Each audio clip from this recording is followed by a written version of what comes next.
मराठी इयत्ता चौथी, पान क्रमांक 73, कविता 21वी, आभाळमाया.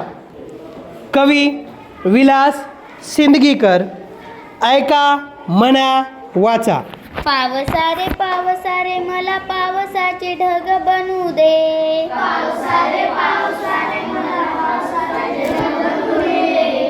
डोंगर दरी आणि शेतात मला खूप कोसळू दे.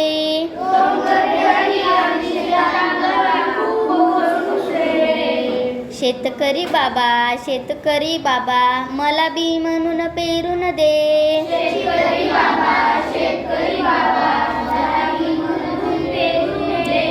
शेत खूप पिकून तुम्हाला बरकत होऊ दे.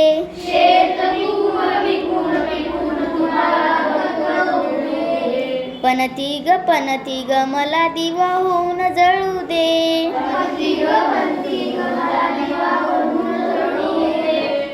गरिबांच्या झोपडीत उजेड मला नेऊ दे.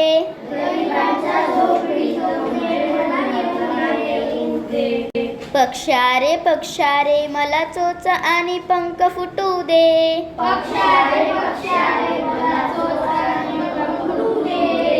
तोंडात फळे घेऊन जाऊन भुके कंगालांना वाटू दे.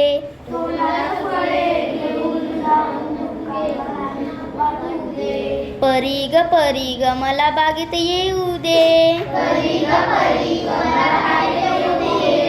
आनंदाने नाच गाण्यासाठी साऱ्यांना आभाळ माया मिळू दे.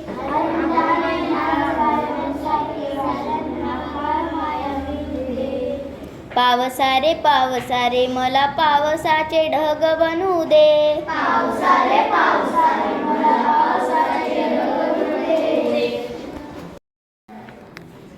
कवितेचा अर्थ.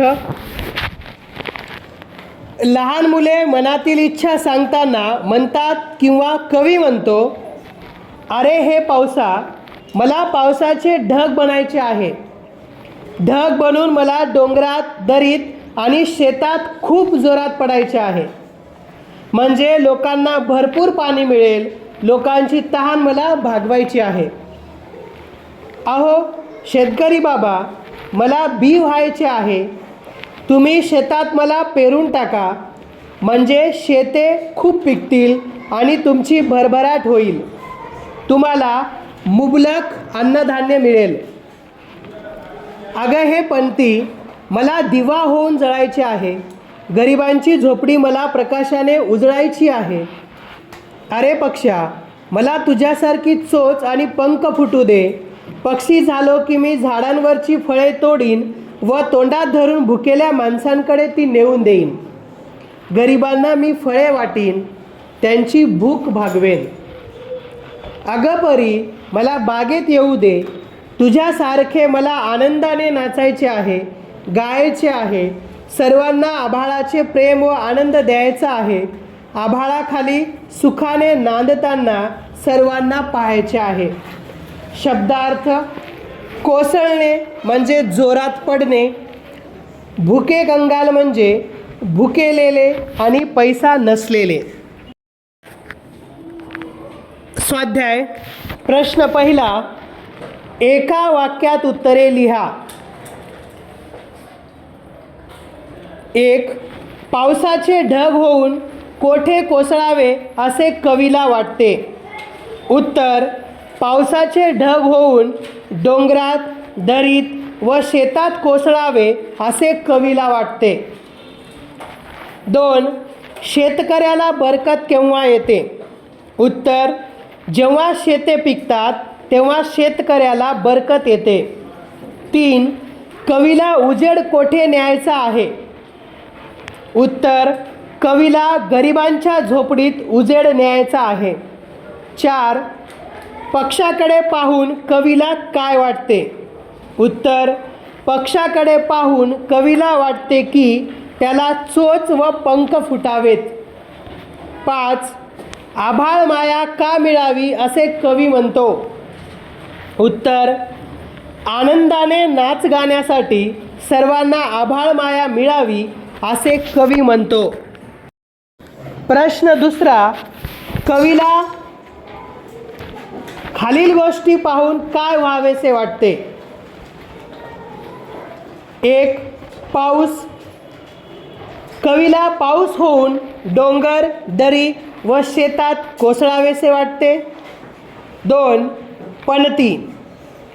कवीला पणती होऊन गरिबांच्या झोपडीत प्रकाश द्यावासा वाटतो. प्रश्न तिसरा, खालील गोष्टींचा वापर कशासाठी होतो ते सांगा.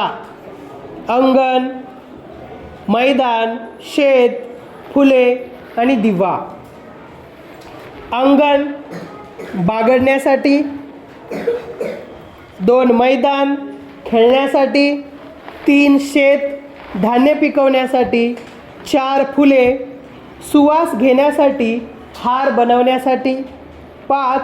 दिवा उजेड करण्यासाठी. प्रश्न चौथा, तुम्ही कोणासाठी काय द्याल? अ. मित्रांसाठी काय द्याल ते लिहा. शाळेसाठी काय द्याल ते लिहा. ई. घरासाठी काय द्याल ते लिहा. ई. शेतासाठी. उ. आईसाठी. उ. बाबांसाठी. तर तुम्ही कोणासाठी काय द्याल ते तुम्ही स्वतः लिहायचं आहे. प्रश्न पाचवा, तुम्ही पक्षी झालात अशी कल्पना करून 5-6 ओळी लिहा. मी पक्षी झालो तर. पक्ष्यांना उडताना पाहून माझ्या मनात नेहमी यायचे की मला जर पंख फुटले तर, मी पक्षी झालो तर किती मजा होईल.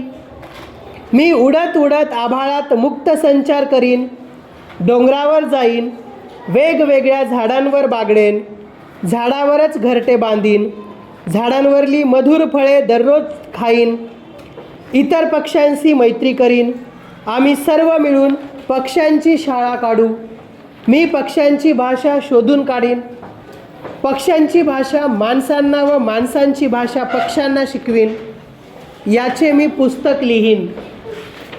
संपूर्ण कवितेचे स्वाध्याय सुंदर अक्षरात लिहा आणि वाचन करा.